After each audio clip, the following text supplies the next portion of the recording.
homeland. We'll never give it up to another nation. Them country bad, bad, love them homeland. We'll never give it up to another nation. This time we we the fear. Nobody do it to no Guatemala.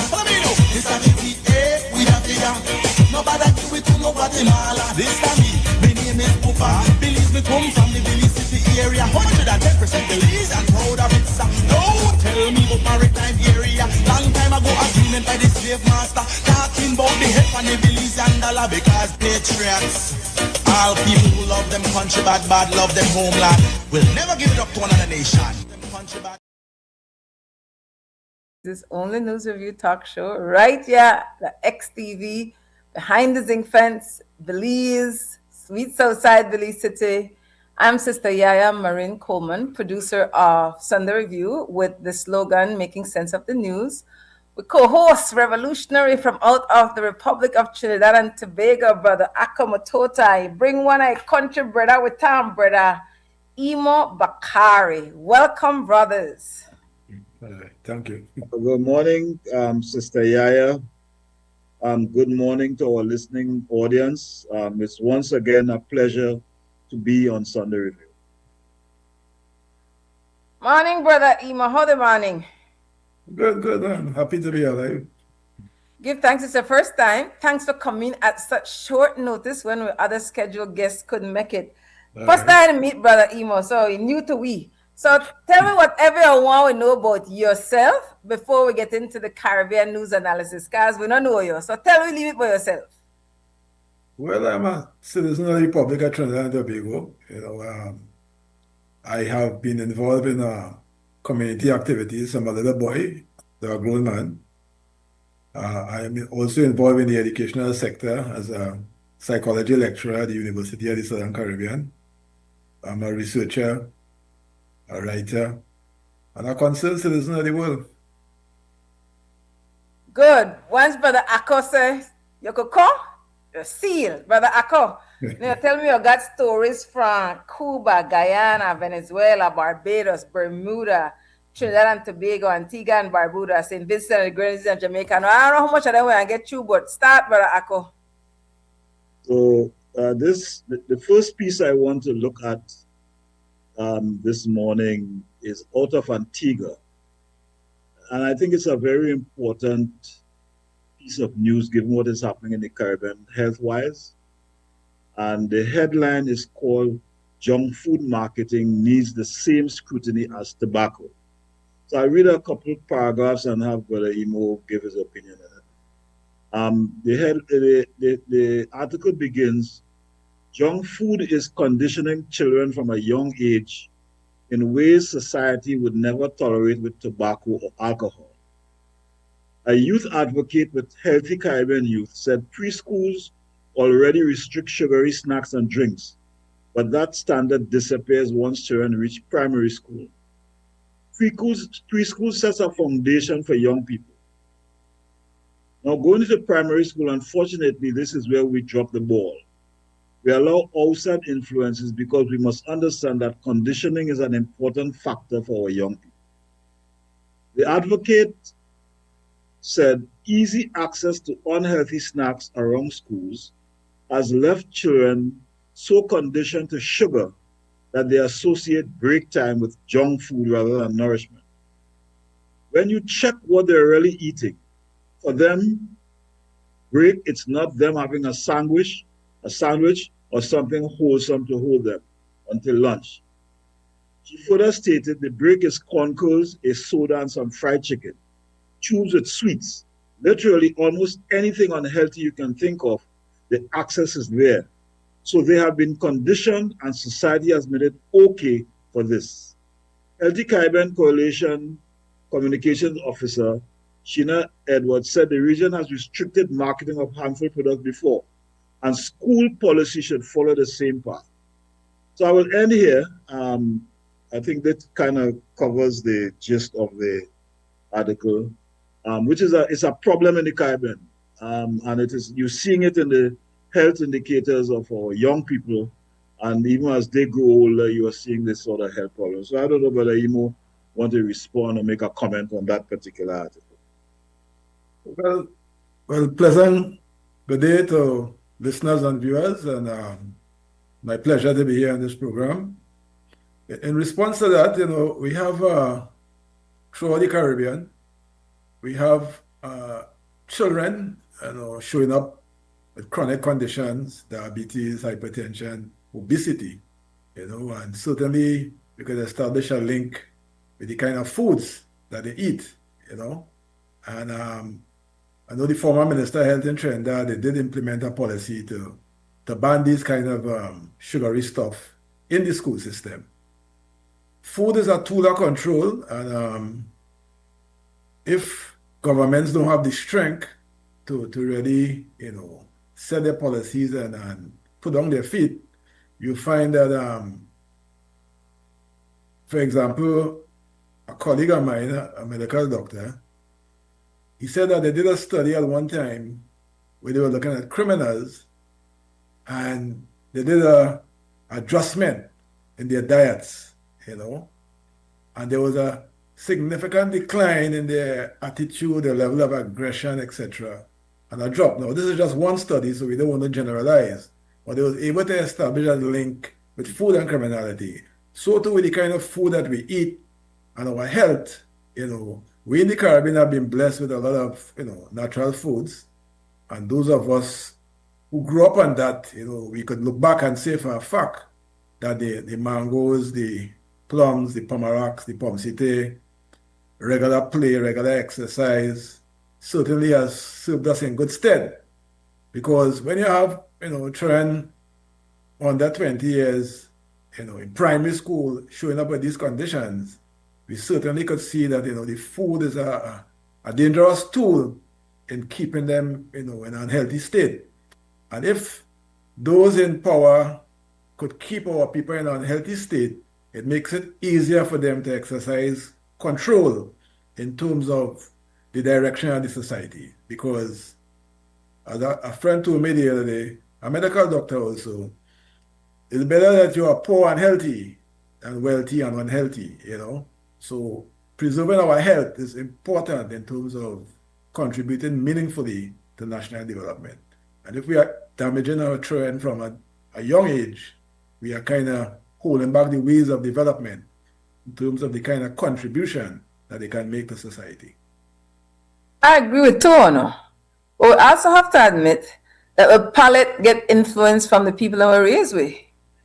So if you come out of a household with a plant base and you go to school, I mean, you might be tempted, but based on your knowledge, so even though I agree, bottom line, it comes down to the state and their policies, and unique to just Antigua, that like when I said throughout the Caribbean, how much influence do people really have on policymakers? Because they never always stay like this. When we made a grow up, we never have this amount of junk food. Even when the children at home, then they eat a lot of junk food and access to North America, the media. So how much power people actually have for make one difference, brother Akwa and brother Emo? Well, Sister YaYa, you made a point that based on the household you grew up in, it could have an impact on you. And yes, that is true. But you also have to understand social pressures and how these things help to shape. And I'll give you my own experience as a child. When I grew up in a rural community with we were eating cassava. We used to make something called soak farine, which is when you make farine. I think you have farine in Belize too, right? And they will soak the farine and it becomes like a gooey stuff. And to put some fish on that, or so in the countryside, that was a meal. You grew up eating that. We'd have what we call bake, which is a flatbread and so on. Now, so I'm from the rural community. So I go to high school, secondary school, first in the family. So I go to secondary school. When you go there now, and I tell you this story because it's a story of a lot of young people. So you go to school, and when you go to school, you see all these children with a nice fancy sandwich with usually yellow stuff inside, and you don't know what the hell that is, but you believe it's better than yours. And then you have a little talk shop. You go there and you're buying sandwiches and so on. So now I'm looking at this now, and I have, which nobody else in the class has. So you know that's country food. So I develop a kind of inferiority complex, right? So guess what I started to do? I started to throw away the food and go in the tuck shop. Now, and I'll give you the other side of the story. So years later now, I am employed as I used to throw the food over the banister. So years later, as a young apprentice, I'm in the oil field. The first year you go in there, they give you a free meal, free lunch, free snacks. So you get something at 9:30 and you get something at 12. So you get accustomed to 2 meals. The second year, that is cut off. So now, as a young man, you have a problem of managing your money. So sometimes, by Thursday, my money is finished. I don't have money to, because you're not managing the money properly. And but you have to go to work because pay is Friday. And I would go to work sometimes so hungry that I used to dream of that food that I threw away when I was in high school. I used to dream. So the point I'm trying to make is how we are influenced by cultural and social factors. I learned after that never to throw food away again. And I don't throw food away, right? So yes, you have people trying to raise children to eat the right thing, but you have social pressures in the society and elsewhere in the institutions and so on that you operate in that impacts your responses and your behavior. And that is a cultural problem and a sociological problem that we need to address in the country. We have to learn to value what is ours, and in too many instances, we do not value what is ours. We are ashamed sometimes of what is ours. Any solutions, Brother Emo? Well, dealing with the young in terms of what you would like to see later on is an important thing, and earlier on you mentioned about parents in the home, but if parents in the home don't have that consciousness and understanding in terms of the kind of what it should do and what it can do for the development of their children, and some of those situations because of the situation there, the economic situation, they may not be able to buy the things that they need. But nonetheless, people in the past might not have been wealthy, but they had access to food, natural foods that were good. So families could take the initiative in terms of trying to orient their children to eat properly. That is at one level, right? The school could play a part, and the media, which is a powerful arm of influence, both social and traditional, will need to drive an agenda to promote that. However, people who are wealthy and making money off of the bad food, they don't let up with their advertising. But we could counteract it by making a conscious effort. But we need to get people willing to make that effort. So teachers, administrators, homes, sporting organizations, because you have people even involved in sports sometimes who do not eat properly, So we need to create a new culture which will take constant effort, constant promotion of the right thing, and wherever we are, promoting the message and encouraging the right kind of action. It obviously, it'll be something over time because the impact of the bad food is so strong now that there's a lot of work to overturn it, and they're not letting up in terms of the advertising to keep people hooked. And then the ingredients in the food, people become addicted to it. The brain's reward center look forward to it. So hence the reason, KFC, which is, unhealthy, but people are strong into the KFC because there's a certain psychological connection with it in terms of taste, in terms of the addiction, etc., that people will still go for those types of food. Respect, and then for my master, the healthcare system is based on people being sick Of and course. make money. So Of even though Belize don't have none of the big, like US-based food franchise, they had KFC, I think, 1 year, and that gone out of business. All right. Besides having a small population, but they're addicted to the Chinaman food, fried chicken. Oh, yes. Right. The Mennonite, then they make a lot of money. They're the biggest suppliers of chicken in Belize. Next Right. door, Brother Akka, big thanks. The next story is also related to food, but it's a different perspective, and it comes from Tricontinental. And because what it is showing in this article here is the policy internationally to create foods that is harmful to children and to the world. So let me read it. And the headline is How the Global Food Economy is Killing Children. Okay? And so it begins on 4th of June 2026. The World Health Organization released a devastating assessment of the state of the world's food systems. According to the new estimates, which draw on data up to 2021, unsafe food causes approximately 866 million illnesses and 1.5 million deaths every year. Nearly 1 in 9 people globally falls ill from contaminated food, with the African and Southeast Asian regions together accounting for nearly 3/4 of all foodborne illnesses and 60% of global deaths. The burden falls most heavily on those who have contributed least to the crisis, children. Young children face almost 3 times the risk of illness from unsafe food compared to older children and adults. Despite making up 9% of the global population, children under the age of 5 suffer nearly 1/3 of all cases of foodborne diseases. In 2021, unsafe food killed 143,000 of them. These are not mere statistics. They represent lives cut short by preventable diseases, families pushed into grief, and societies deprived of the future embodied in their youngest members. The conventional response to such things is technical. We are told that food safety is a matter of better inspection, stronger regulation, improved hygiene, and effective monitoring. These measures are important and necessary, yet they do not explain why hundreds of millions of people continue to consume unsafe food despite decades of accumulated knowledge on how to prevent contamination. To understand the persistence of foodborne disease, we must move beyond technical explanations and examine the structure of the global food system.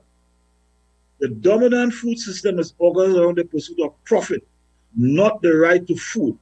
Across much of the world, food production has been transformed into a highly concentrated industry dominated by large agribusiness, corporations, supermarket chains, food processors, logistic companies, and financial system. Financial institutions. This system, which primarily seeks to maximize returns on investment, generates contradictions that directly affect food safety in at least 3 key ways. I would stop here and I would just make one brief comment before I turn it over to Brother Imo. In the Caribbean, we have been systematically encouraged, right, to deindustrialize relative to agriculture, right? We have become dependent on foreign supplies for our food.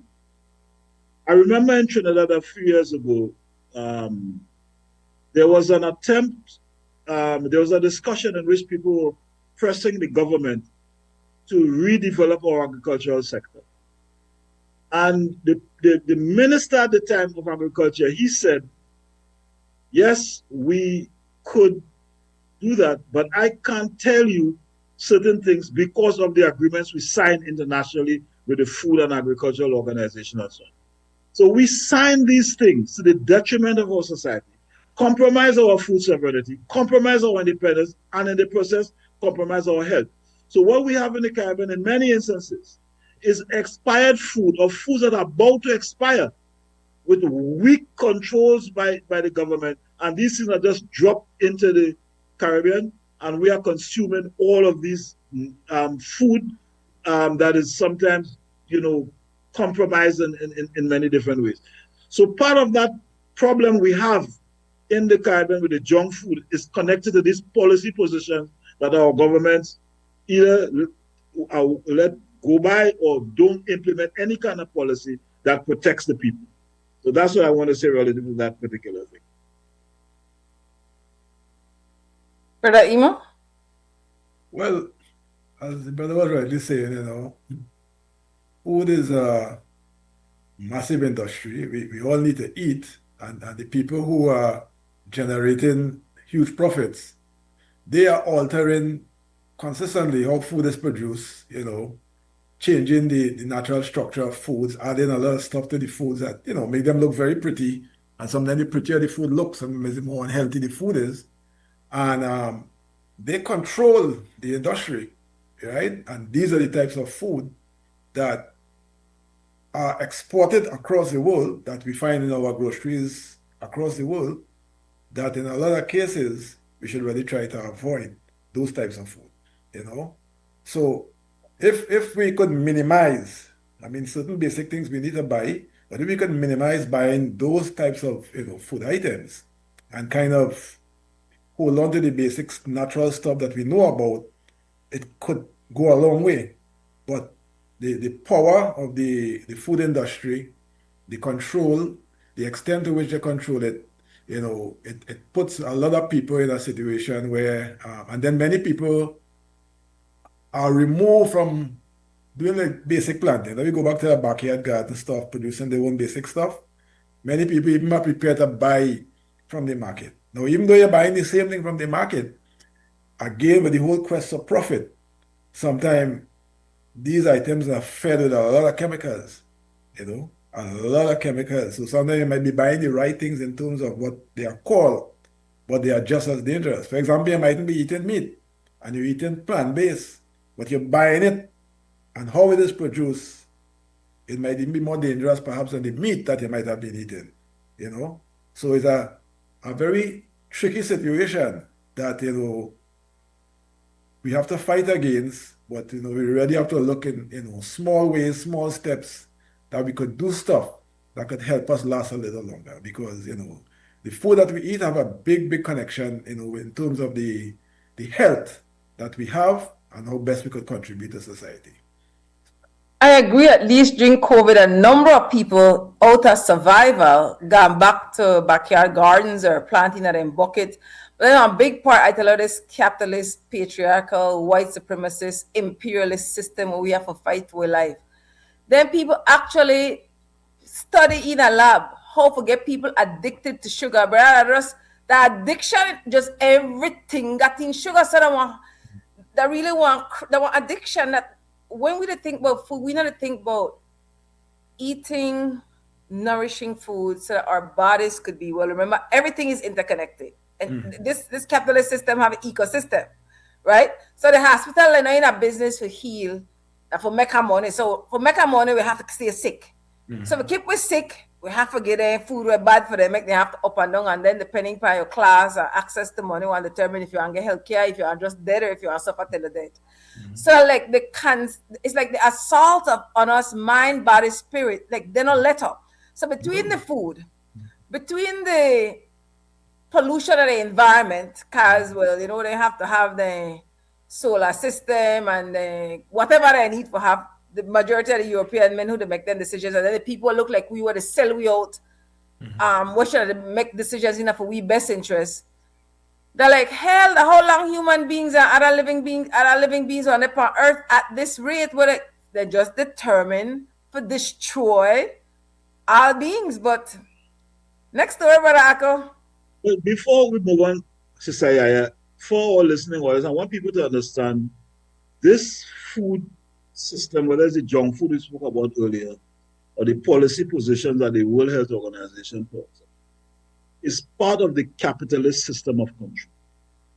Now, one of the things people must understand is that capitalism's primary objective is profit. And one of the ways to maximize profit is the human body. This is why they enslave people in the first place. When they couldn't enslave people, then they moved to exploitation and labor, right? Now, there is a new, what you may call, attempt or new strategies to, profit from the human body. So just what you were saying, and I think Brother Imo mentioned it. So They encourage you from a very early age to eat junk food, which means the medical profession is going to benefit from you. Okay, then they sell you certain kinds of clothes.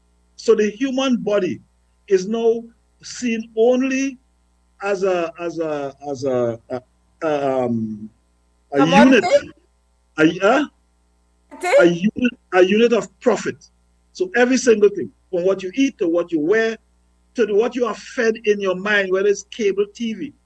And this is what we have to understand as people, that we have to find a way to disentangle. Even the World Cup, you see, so they use entertainment. In fact, Disney has a very important book on it called, not Disney, a guy wrote a book on it called The Mouse That Roared. And it shows you how while Disney is entertaining your child, Mickey Mouse, they're also educating them about certain values. So we have to understand that the system economic model that we have, capitalism, its primary objective from the time it was developed in this part of the world was the exploitation of the human body, from chattel slavery to the exploitation of labor, and now various other forms of exploitation using health and psychology and so on. And that is something we have to understand. That's why Fidel Castro will always say we have to imagine a different world, a world in which we are not just units of exploitation and units of profit. Respect. Next story. Got what, 5 minutes? Okay, so the next story is a story out of Trinidad. Hold on one second. It's a very important story because it's another issue that the Caribbean has seen an increasing problem with. And it has to do with the whole issue of the abuse of women, right? And it's an article that came out of the sister island of Tobago, and it has to do with some domestic violence and the response to it. And I know Imo as a person in psychology will, have some other kinds of information on this, but the headline is "No Man Don't Want You," and this Tobago doctor breaks silence on the dangerous stigma facing single women. So the headline, the article begins, following the alleged domestic violence of killing of a Mount St. George resident, Nisha Roberts. A Tobago doctor is urging the public to rethink the way society treats women who are single. Goodwood resident Dr. Vern Allen, a physiotherapist, pediatrist, and wound care specialist, says Roberts' death led her to reflect on the reality many women quietly endure. In a heartfelt social media post, Dr. Allen said that she has also been called an old maid, had her sexuality questioned, and repeatedly heard the words, "No man don't want you," because she is single. She also recalled a church member warning her that doing men's work like building a table would make her undesirable to men. Dr. Allen believes these comments may seem harmless to some, but they reinforce the idea that a woman's value depends on having a husband or a man in her life. She argues that women are too often taught to fear being alone instead of recognizing when a relationship is unhealthy or unsafe. While stressing that every domestic violence case is different, she says Tobago needs to stop measuring a woman's success by her relationship status and start encouraging women to value themselves, protect their peace, and know that leaving a toxic relationship is never a failure. So this is the article, and I think it's important because we are seeing an increase in violence against women throughout the Caribbean. This is a particular case in Tobago. It's the same thing in Trinidad and so on. And I know in the past, Brother Imo and I have discussed this, and we have had webinars that mention this issue as a serious problem in the Caribbean. So I'll stop here. Brother Imo? Well, we have to, how one view themselves is a very important position to understand clearly. But sometimes people need to be assisted in that regard, because sometimes environments that people grew in, it runs counter to cultivating a healthy self-image, and having a healthy self-image, positive self-esteem, self-concept in terms of how you view yourself, that kind of stuff, you know. It needs to be inculcated and it needs to be nurtured. In the context of the article, you know, no one should, you know, base their value on just having a relationship for the sake of having a relationship. You need to value yourself as a worthy human being to start with. That is non-attached. If you want to say you're a child of God, a child of the Master, however you want to put it, who has been placed on this earth to make a certain contribution, but of course, a person might naturally be able to reconcile and be sure of that, you know.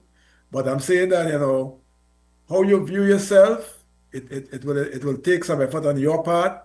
It will take effort on the part of the people who are nurturing you, you know. Because if you are in a negative environment, if you're in an environment where people are discouraging you, doubting your capacity, etc., you are laying the foundation to creating a very weak-minded person in the world. You follow? So if a person in a relationship scenario and they're basing their self-esteem on the fact that they have a relationship, or they're even basing their own growth on, you know, the support of another person, it could be tricky. Another person certainly can support you, but you of yourself must always concentrate on how best you can develop yourself so that you on your own could be a meaningful contributor to your own development, you know. So we need to, from young, you know, encourage people to see themselves in a certain way.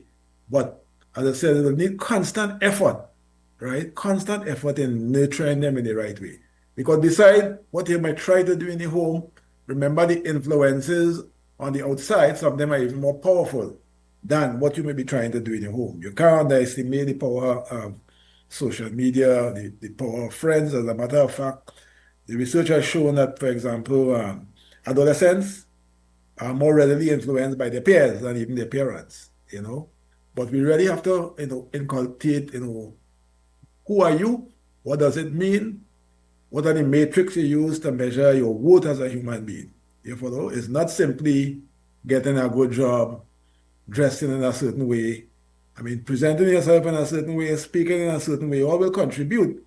But, you know, the intrinsic way in which you could see yourself in terms of knowing that you are a meaningful contributor to life with value and that nothing could come in your way that will make you feel otherwise. But remember, there are a lot of forces constantly trying to counteract that kind of position. So we who may call ourselves conscious, we have a responsibility to help as many young people as we can to get them that strength, that confidence to face the world. Because to face the world, you know, it is not an easy task, particularly for young people. So that's my statements for now.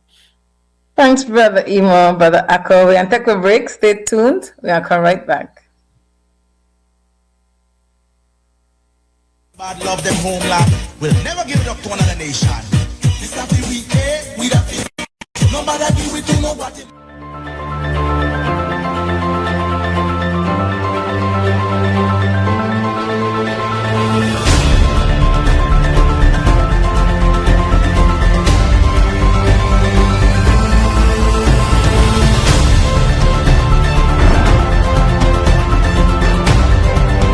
Today will be the inauguration of the backup water system. This will be able to assist the Coleman Water Board to expand, and if there's a breakdown with the current system, this can also be a backup. There are times when, especially in the dry season, when the current system might run low or might run dry, and that by itself creates a problem to fetch water. So we are hopeful that if this is not used as much right now, when the other system runs low, this will kick in. We must ensure that people have access to clean, safe, potable water, just like everybody else across this country. What you see here today is an investment of over $160,000. It includes all the pipes that you see here. We also have other accessories. We have a backup generator, we have the solar system, and we also have a booster pump. The most difficult part that hinders development is the access of water. We have reduced significantly the amount of people that were deprived from accessing a basic need such as water. I am elated, very happy to be here, receiving the system. I think everybody would be very happy, very happy. When we call it, we have no water, no nothing.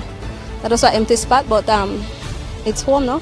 They have a pipe right out there, so it's still okay, just that we had to reach up to get the water. I cannot wait to have it reach to our door.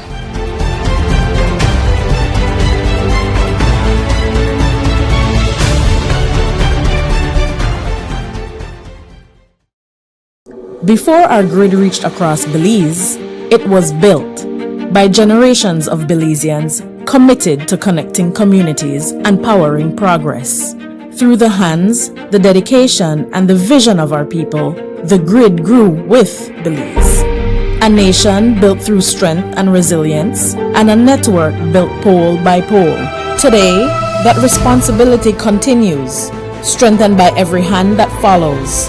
Each generation building on the last and carrying forward a shared responsibility, serving communities, powering schools, hospitals, businesses, and homes, supporting a nation that continues to grow.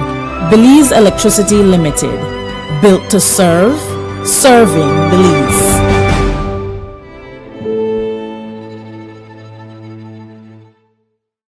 The biggest football event in the world is finally here, and Smart is giving you the chance to play and win. Before every match starts, predict who will win. The more predictions you make, the more chances you have to win. Get 1 point towards your total when you guess the winning team. Predict the exact score and earn up to 4 points. The top scorer at the conclusion of the World Cup wins the grand prize of $2,500 in cash. That's not all. Players get a chance to win weekly prizes. Plus, our quarter-final winner gets a watch party package. Play directly in the Smart app for just 50 cents per entry. Prediction starts June 1st to July 18, 2026. Don't just watch the World Cup. Play along and win with Smart. Smart, bringing people together. At Atlantic Bank, your convenience is our priority. Our contact center is designed to enhance your banking experience. With a wide range of customer service options, you save time and effort. You can easily call in to block or unblock your debit and credit cards, perform account inquiries, and access detailed card information. Whether you need assistance with online banking, merchant support, or general inquiries, our team is ready to help. For added convenience, if all operators are busy, you can leave your number and an operator will return your call as soon as possible to ensure you receive the support you need. Depending on your transaction type, we may need to verify your identity through a set of security questions. And remember, Atlantic Bank will never request your username or password for Atlantic Online via phone call, text, or email, ensuring your personal information remains safe and secure. Our support team is available Monday to Friday from 8 a.m. to 6 p.m. in both English and Spanish. Simply dial 223-1212. This is a dedicated line for our contact center. Atlantic Bank is committed to providing you with exceptional service and the tools you need to manage your finances conveniently and securely. Take full advantage of our easy-to-use contact center services today. Atlantic Bank, building the future together.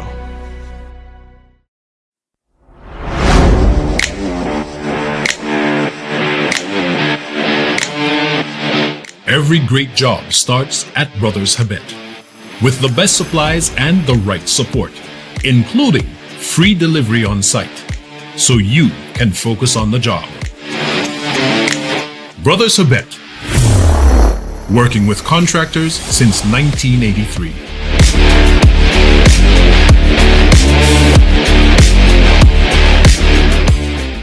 Guatemala, this is the we have fear.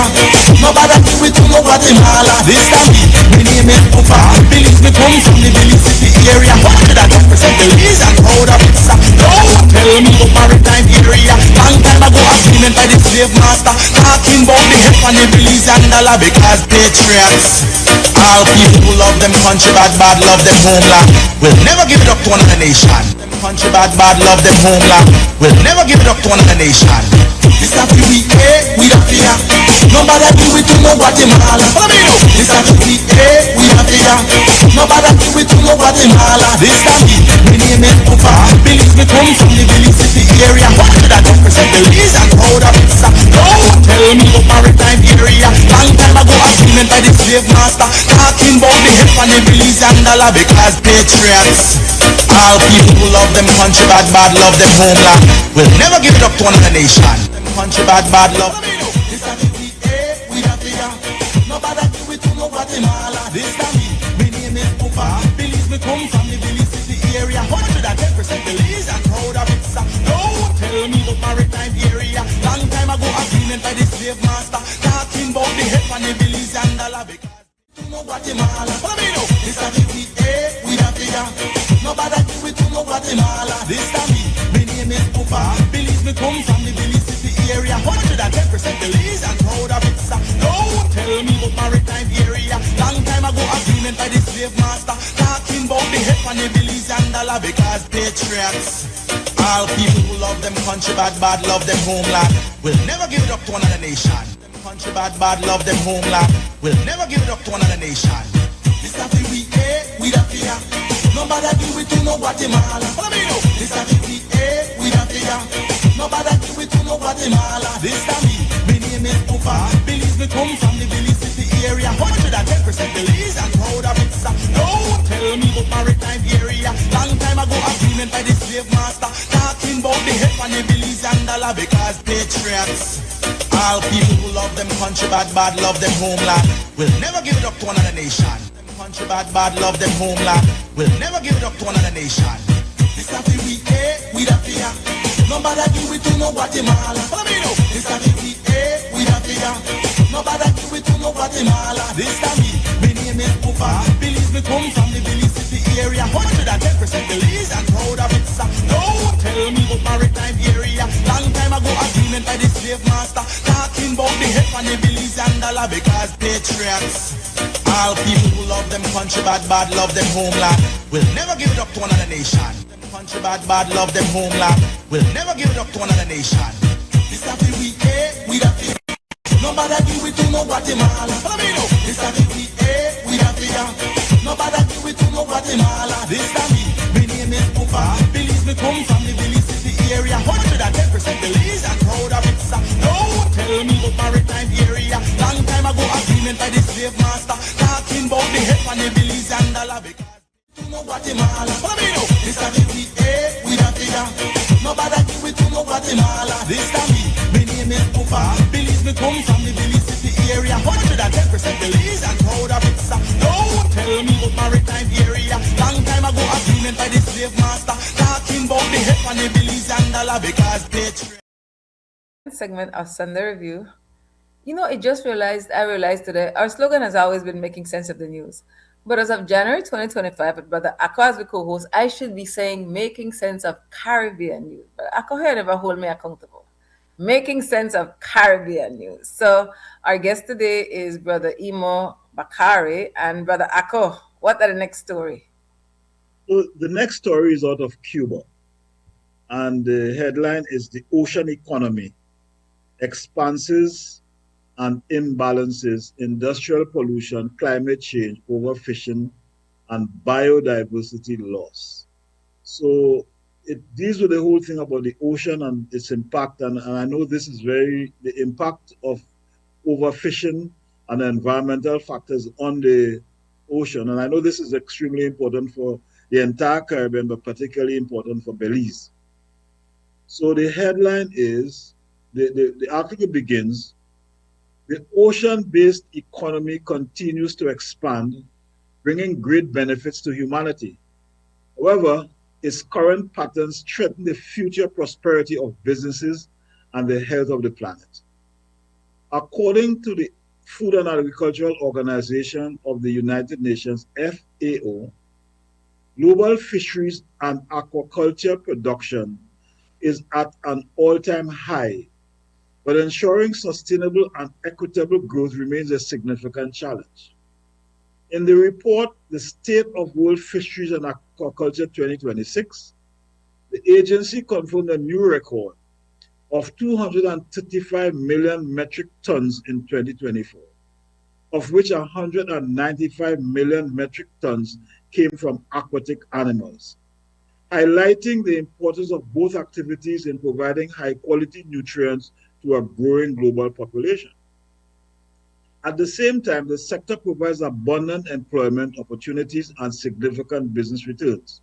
However, specific policies and investments are needed to improve the availability, accessibility, and affordability of food in order to ensure its more widespread inclusion in diets, the FAO noted. Sectors such as aquaculture, tourism, and transportation are driving the growth of the ocean economy. Maritime services alone are valued at $1.44 trillion annually, according to data from the United Nations. Currently, maritime and coastal tourism accounts for 32% of global ocean trade, a figure equivalent to approximately $785,000 million annually. In the case of goods, trade volume is in the range of 4 billion. While businesses flourishes, marine life and the health of the oceans face increasing pressures stemming from global climate, ecosystem degradation, and pollution from industrial and human consumption. Against a backdrop of complex socioeconomic and geopolitical crises. Right? At the same time, environmental risks associated with offshore projects are on the rise, including wind farms, deep water oil installations, and submarine cables and pipelines that disrupt ecosystems far from the coast. Critical coastal ecosystems such as mangroves and seagrass beds continue to shrink, while hypoxics or dead zones where oxygen levels are so low that most marine life cannot survive now cover 4.5 million square kilometers, the UN review revealed. I will end here because I think it sort of captures the idea of what is happening in the ocean. Right? One last sentence: the ocean, its ecosystems, and the services it provides are deteriorating rapidly and at an accelerating pace. This is not an opinion; it is drawn from extensive scientific research. So this is it: the ocean economy and the consequences of pollution, overfishing, again tied to capitalist exploitation, economic models. So that's the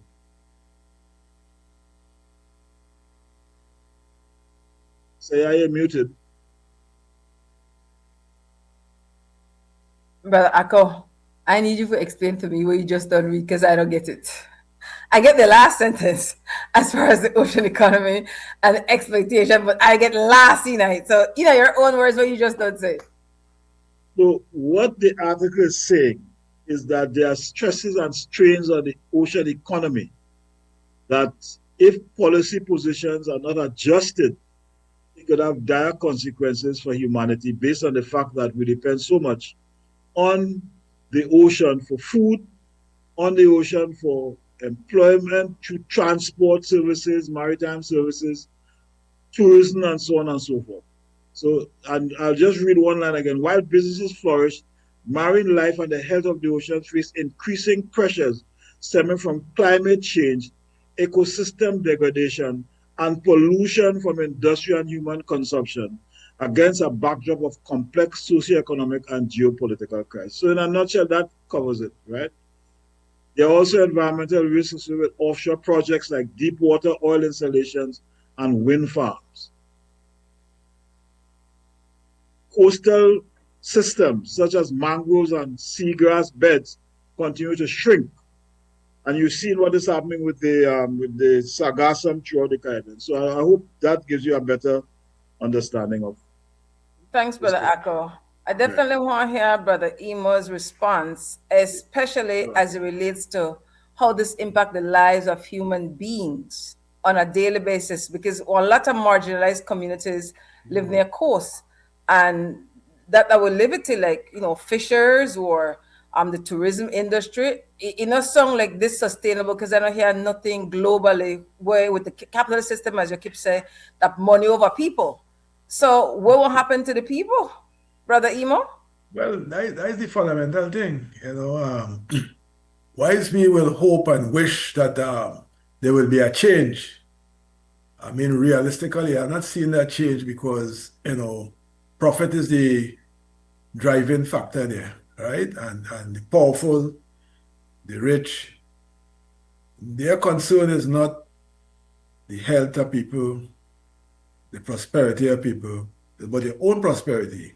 And even though it means destroying the source of that sustenance, because when you think of the ocean, it's $1 billion and $1 trillion industries, whether it's extraction of hydrocarbons, whether it's the tourism, whether it's fisheries, but their motivator is profit. So all of the natural ecosystems that are being destroyed, there is no existing evidence to suggest that that is slowing down anytime soon. That is going full speed ahead, So the people at the lower end who depend on these communities, over time, there might be no industries for them to survive off of because there is no let up in it, I know that in there are people, I think in Colombia some time ago, we had indigenous people standing up, and in Suriname, as they can. It doesn't mean that it will change the course of action, but I guess that's the least they could have done in terms of showing their disapproval, in terms of the lack of concern about the welfare of people, the welfare of the environment. So that's a very serious situation. For example, there are a lot of trawling that takes place off the waters of Trinidad. The people coming from as far as Korea and Taiwan. And recently, I got a little insight that it's a highly, highly lucrative industry. And they come, they spend months, and in some cases, they have, after they make their catch, they have the processing facilities to produce the end products and then export immediately.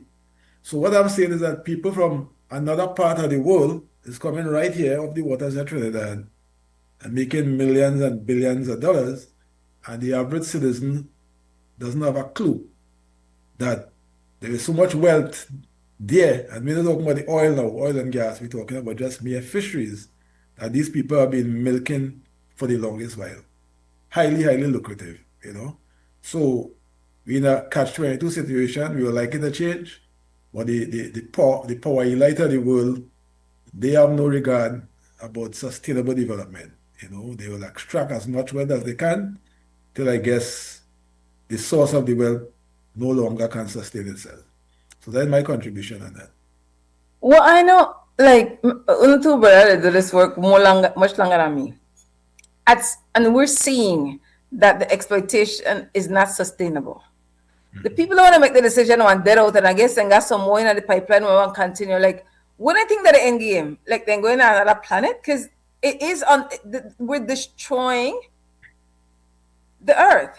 So what that the end game, my brother Akka, brother Emo? Like, what that we keep the top about it either game. What's around? What that the end game? Look, Sister YaYa, capitalism is a very irrational, if you want to call it, system of economic organization. It's very irrational.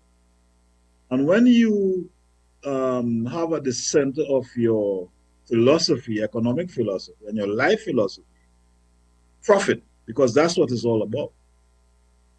There is no end which you would not go to make profit unless you are stopped. And to stop these people, you have to organize differently. I mean, the ultimate, if you want to call it, manifestation of this system and where it can go is what has happened in our hemisphere, in which hundreds of millions of people were exterminated, doesn't exist anymore since the Columbus expedition. You look at the United States as a settler colony, exterminated millions of Native American people. So this is what people don't understand. It is a system and a philosophy that does not care, and, so we need to understand that, no, we are fed all kinds of what I call junk, especially through these religious indoctrinations, and not understanding that, look, while there is a spiritual world in which we believe in another being, there's also a material world that we have to live in which food and water and so on it need to be consumed. And the world was provided with enough for everyone. That's the reality. It's enough for everyone. But you have people call themselves capitalists who have organized to take more than their share and to deny others. And unless we change that system, the ultimate manifestation of that is what may happen to the indigenous people or the Native American. And the Caribbean seems to be on the chopping block now for this kind of what I call the second arrival of a Columbus expedition. So we have to look at these systems. And again, I always quote Fidel Castro. We have to imagine a different world in which poverty is not normalized, in which everything cannot be about profit, and where human beings are central to whatever decisions, economic or political decisions are made. Until we understand that as people, this is a road to disaster.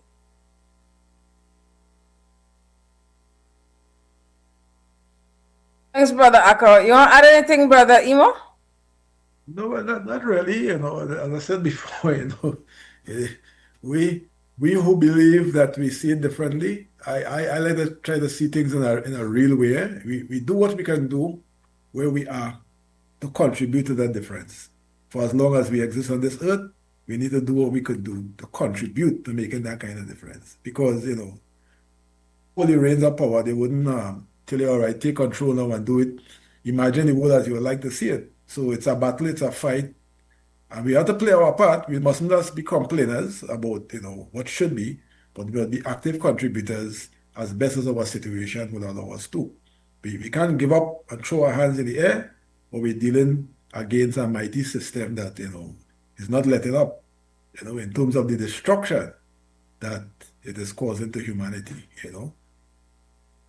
Thanks, brother. Brother Akko, we got 4 minutes. We could squeeze in. This is an important story here, again, out of Jamaica. It's called Strengthening Rural Development. And the headline is, concern was raised in the parliament, I think, of Jamaica. And so let me read the article.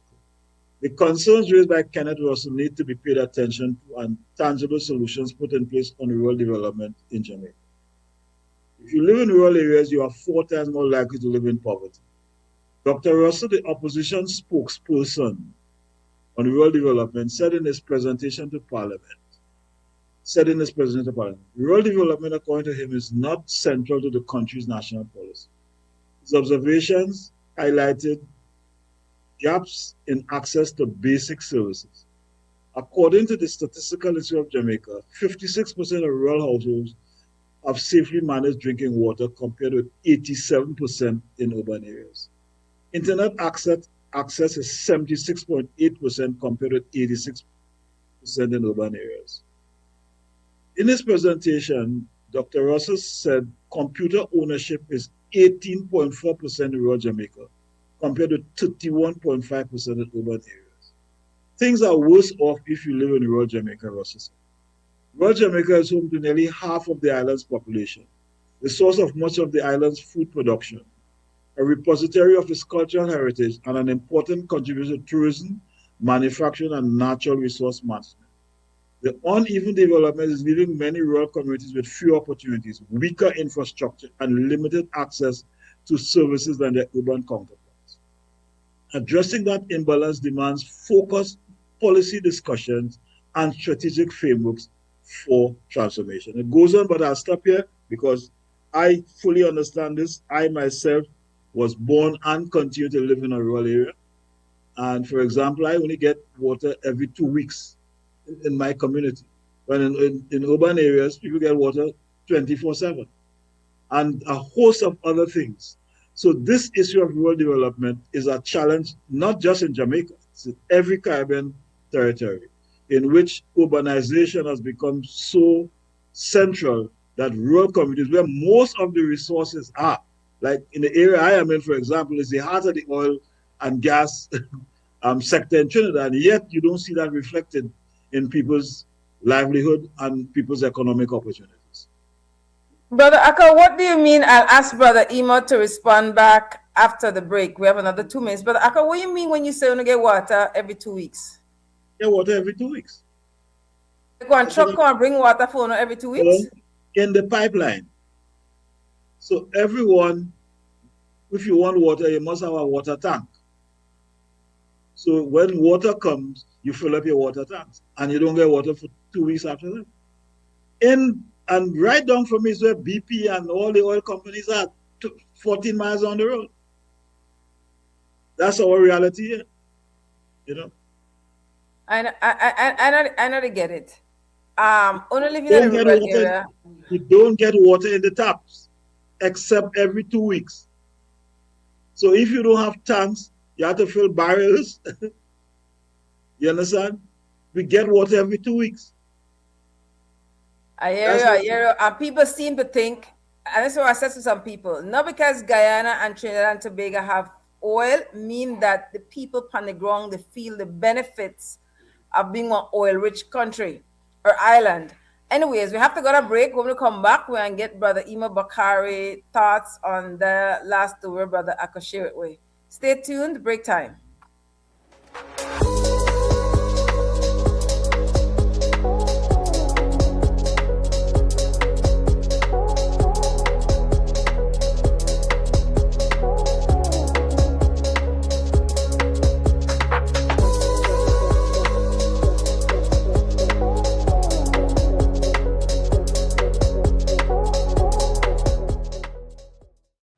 El evento de fútbol más grande del mundo por fin llegó y Smart te invita a vivir toda la emoción del mundial. Antes de que empiece cada partido, predice quién se lleva la victoria. Entre más predicciones hagas, más oportunidades acumulas. Suma un punto cuando le aciertes al equipo ganador y si le atinas al marcador exacto, obtienes hasta 4 puntos. La persona con más puntos al terminar el mundial se lleva $2,500 en efectivo. Y eso no es todo. También habrá premios semanales durante toda la competencia. Además, el líder de los cuartos de final se lleva un paquete completo para armar su Watch Party. Participa directamente desde la app de Smart por solo 50 centavos por participación. Las predicciones estarán disponibles del 1 de junio al 18 de julio del 2026. No solo veas el mundial, vívelo con Smart. Smart, bring people together.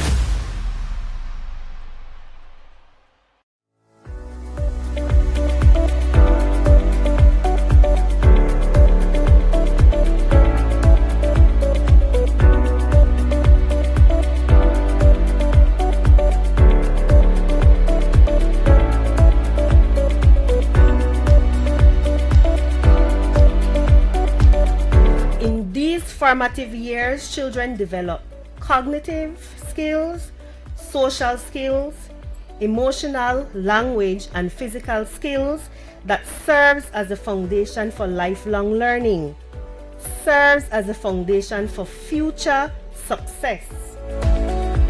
These investments create a nurturing environment that promotes school readiness and ensures that children in Santa Cruz and surrounding communities have access to quality early childhood education in a setting that is safe, welcoming, and developmentally appropriate. The facility features a spacious classroom area, kitchenette, child-friendly sanitary facilities, dedicated amenities for teachers, and secure storage spaces to support effective teaching and learning. This facility is a testament to the results achieved when government, development partners, and communities work together towards a shared vision building a brighter future for the children of Belize.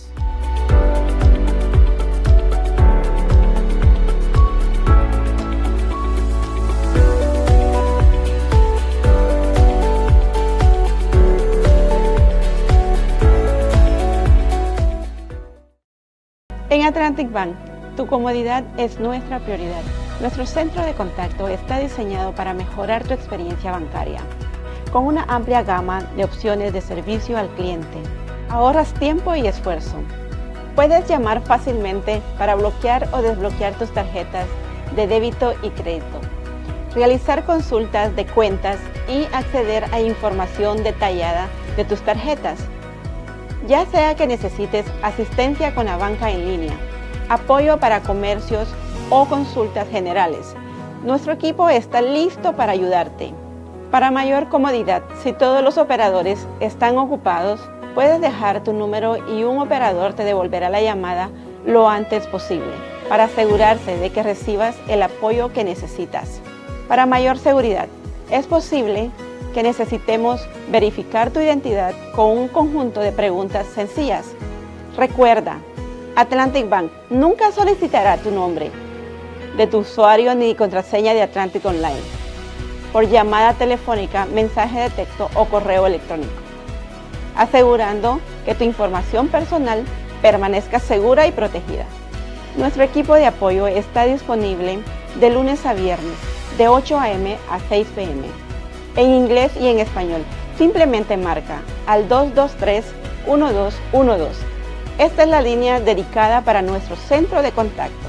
Atlantic Bank se compromete a brindarte un servicio excepcional y las herramientas que necesitas para administrar tus finanzas de manera conveniente y segura.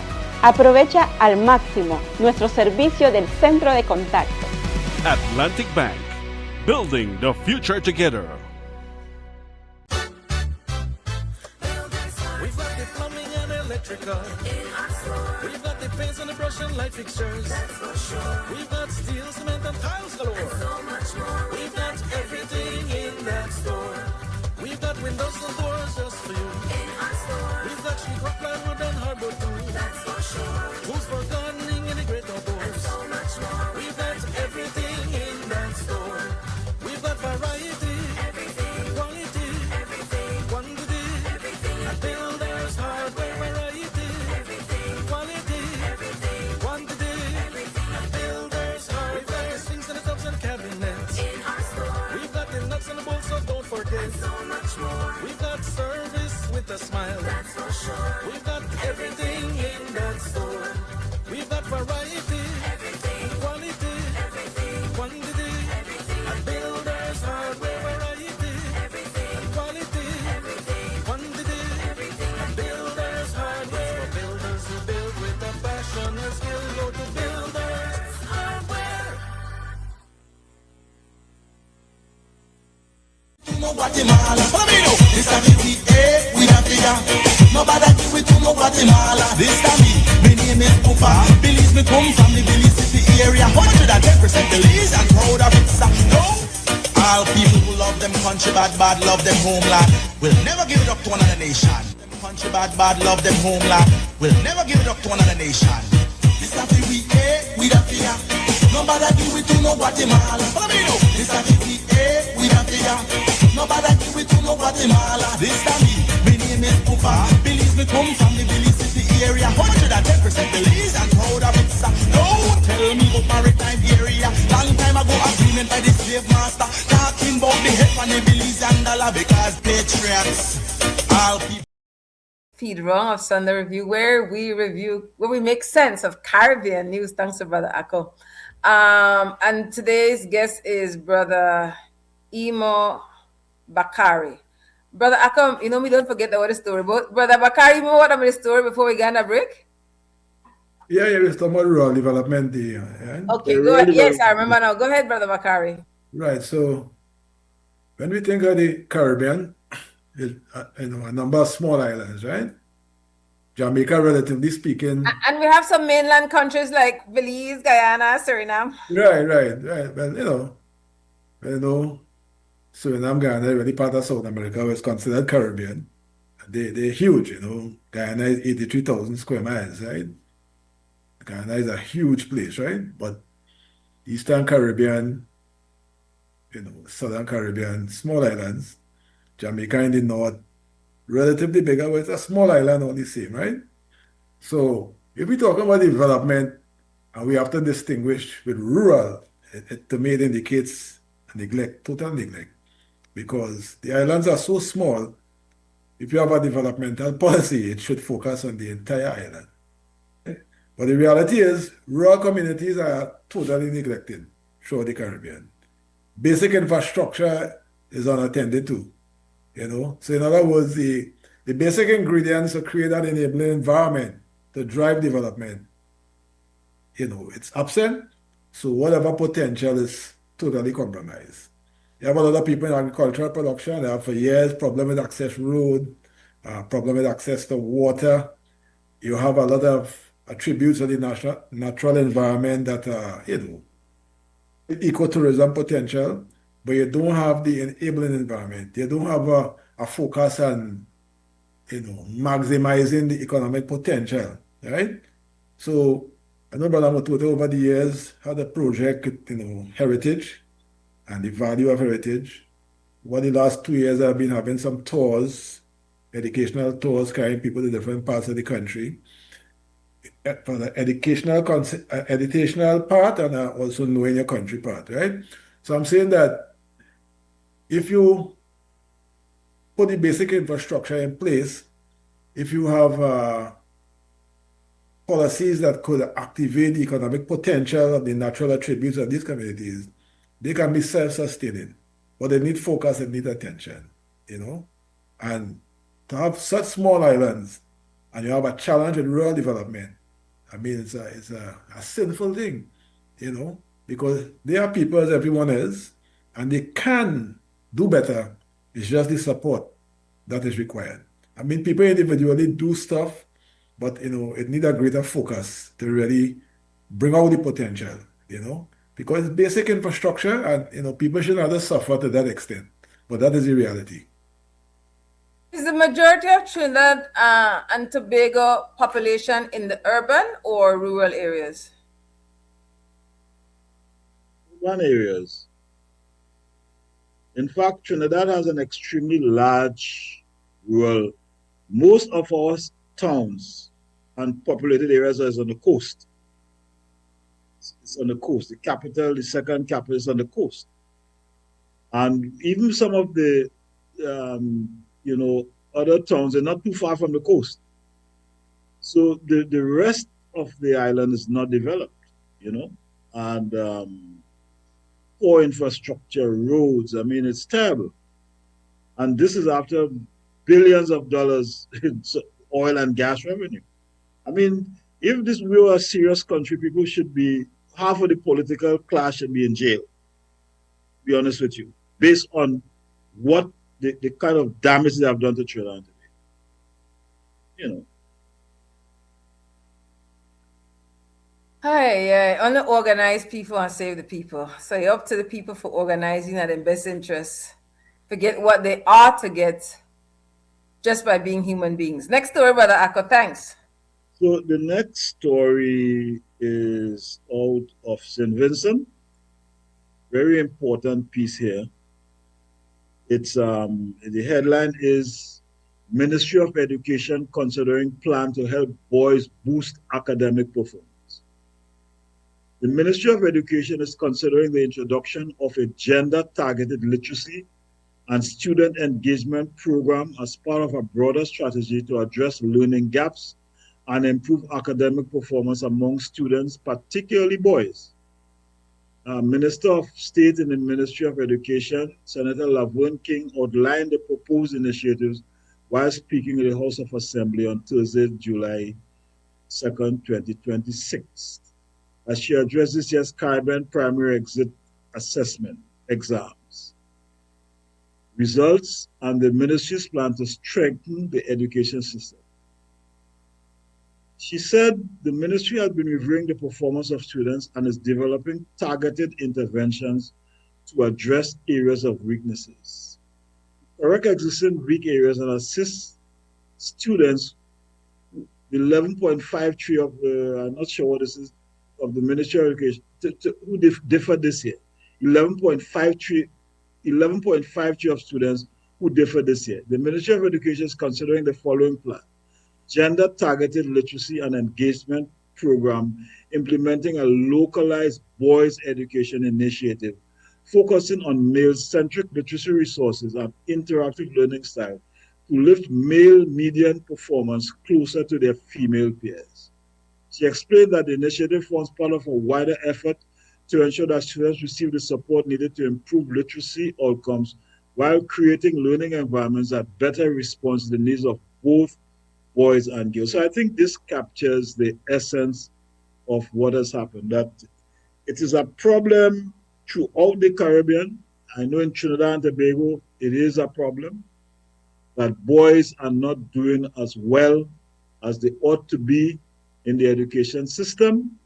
And additionally, you have a particular problem with young African males in Trinidad and Tobago, who are in most cases outside of the education system and are stigmatized as the ones most likely to commit crimes based on the statistics that exist.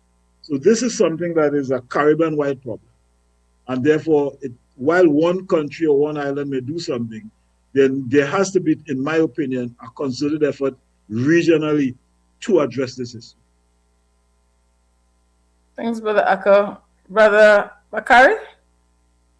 I would say, yes, targeted interventions are all good.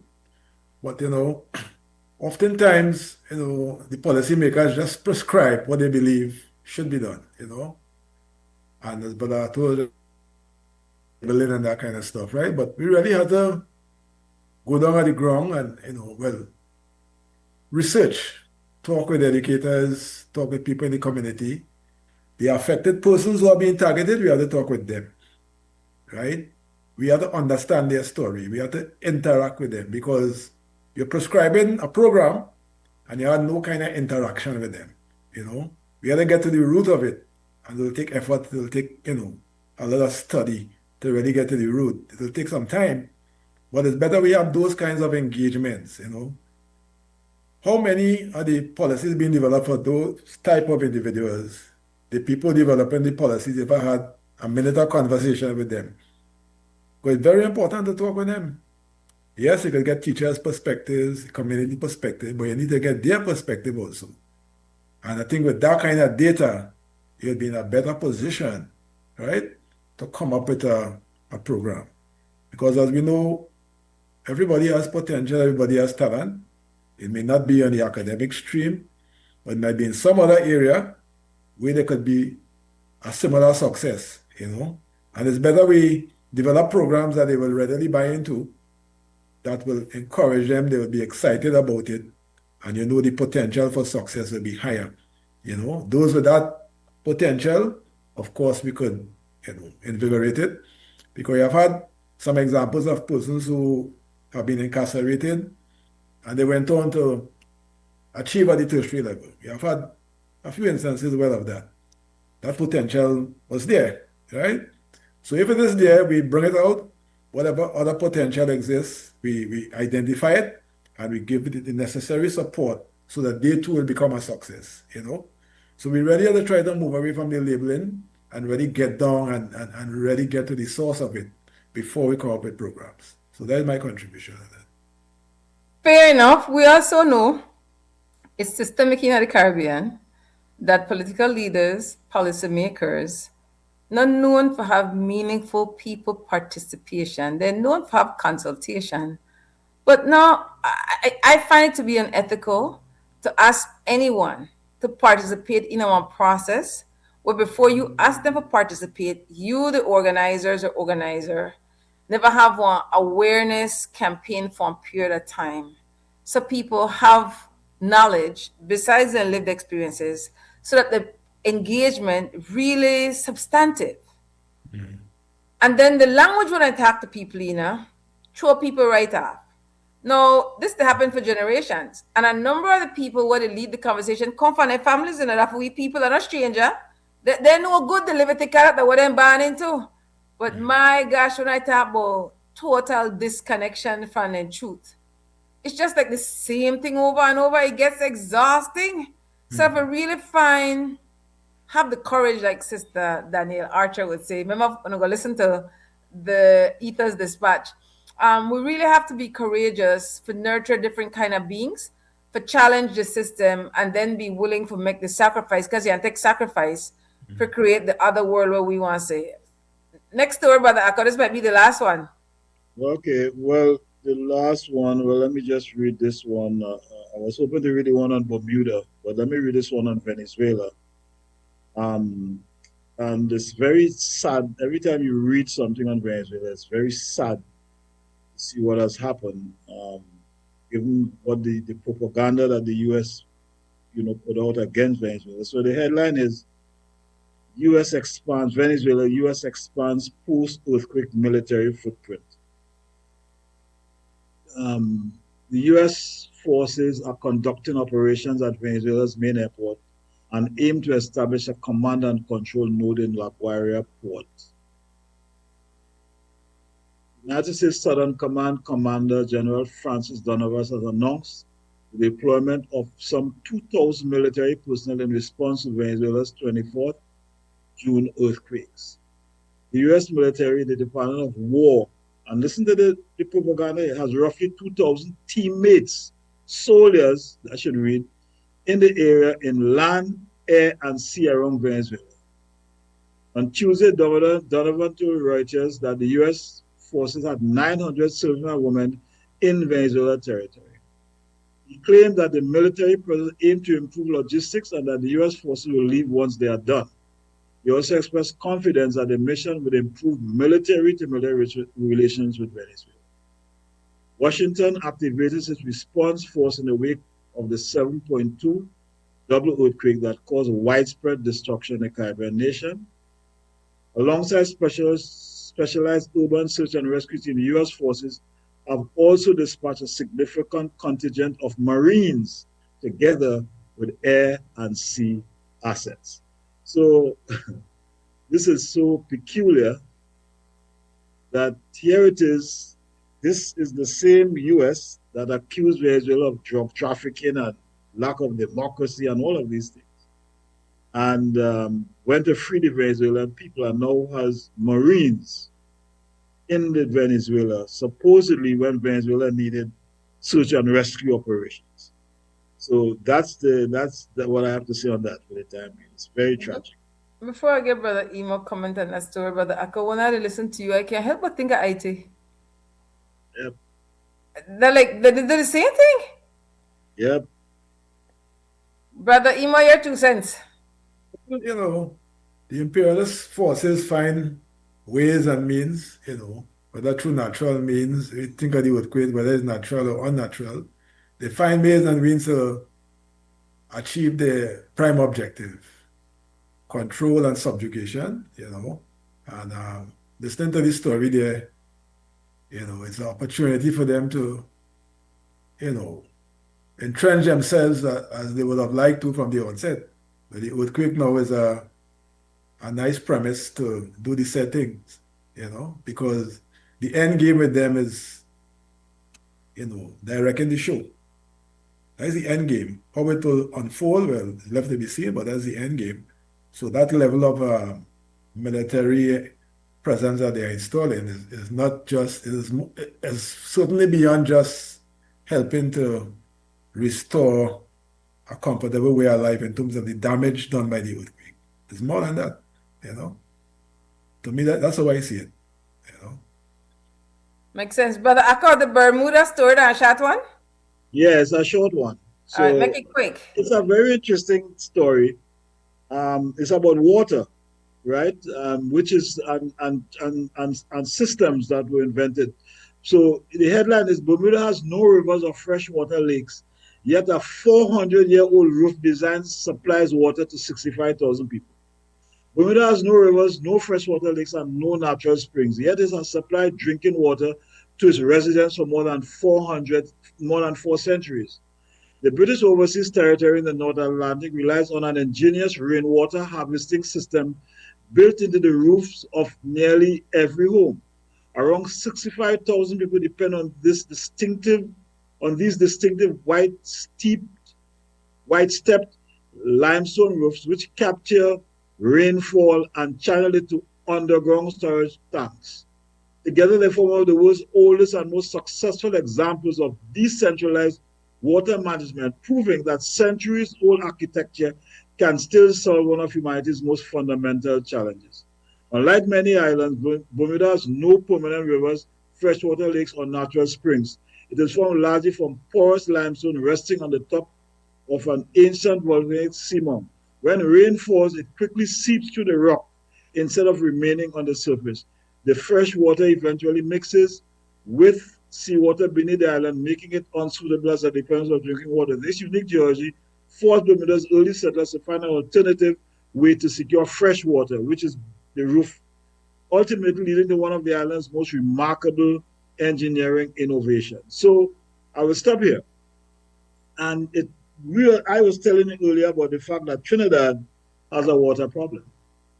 We get rainfall on a regular basis, and we should not have had water problems in Trinidad, unlike other Caribbean countries. Here it is, Bermuda has a 400-year-old, which means possibly there's a slavery that was invented, and it serves the island in 2026. So that's the thing on Bermuda.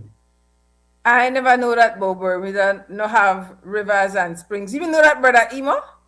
No, this is I was totally unaware, and it's so nice to hear a story like that because, it just shows that the power of innovation, and we have, many innovative people in the Caribbean. It's just a matter of, engaging them, exciting them, and we can do a lot, so that is a nice piece of news. I was totally unaware of that. And what I like about it is either indigenous or African in a concept. And it's still the work. Yeah.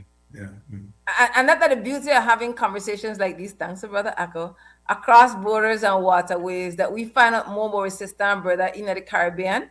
I find out what we have in common. This is something what we don't have in common, but still works for them. I never want to go to that country before, but now I want to go there just second that. Besides, look for people. It's time to shut up the shop. Brother Emo, let me get your final thoughts for the morning. Well, it wasn't a planned presence, but all the same, they say there's a higher forces, so I have to submit to the higher forces. I'm thankful to be here, and I guess I look forward to sometime in the future to be present again. It was a nice conversation. As I mentioned to you before, I would like to put it up at my channel. What kind of channel you got?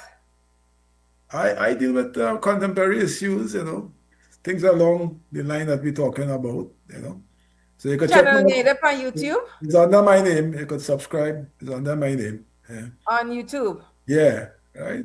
So I definitely will put up this year because, this will be interested to listen to and view. Yeah. Big so thanks for that. Yeah. We appreciate your presence, your knowledge, your contribution. Brother Akko, final thoughts? So, Sister, based on the news reports, we in the Caribbean, we have to look to shape a future that is of our own making. Right now, we have a future that is shaped by our politicians and outside forces.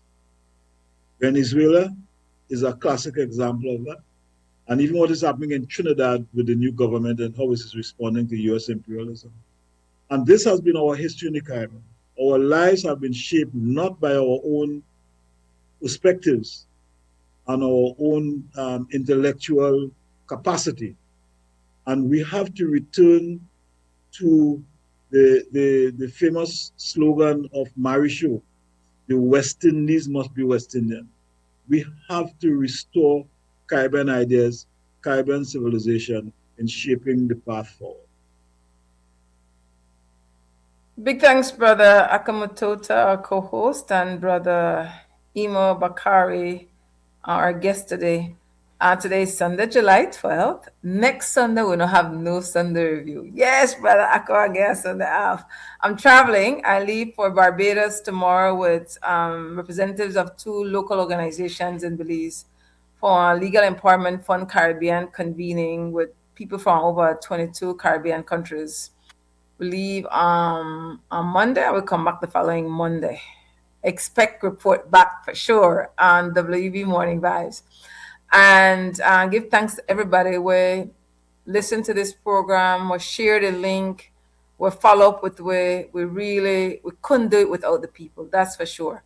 We want to thank our security guard, Shane Flowers. Here at XTV, the Master Chief Operator was Harlan Wagner. On second floor is Creme Radio representative, Larry Guerra, known as Larry G. Sunday Review is usually live streamed on XTV Belize Facebook page, XTV Belize YouTube space, and simulcasted on Creme Radio. So until the Sunday, after next Sunday, keep good. And remember, say, only organized people want to save the people. One love. Love them country bad, love them homeland. We'll never give it up to another nation. Them country bad, love them homeland. We'll never give it up to another nation. This time we we da fear. Nobody do it to no Guatemala. Follow me now. This time we da fear. Nobody do it to no Guatemala. This time me name is Pupa. Belize me come from the Belize City area. 110% Belize and proud of it. Don't tell me about maritime area. Long time ago agreement by the slave master. Talking about the head on the Belize and dollar because patriots. All people who love them country bad, love them homeland. We'll never give it up to another nation. Country bad, love them homeland. We'll never give it up to another nation. This time we da fear. Nobody do it to no Guatemala. Follow me now.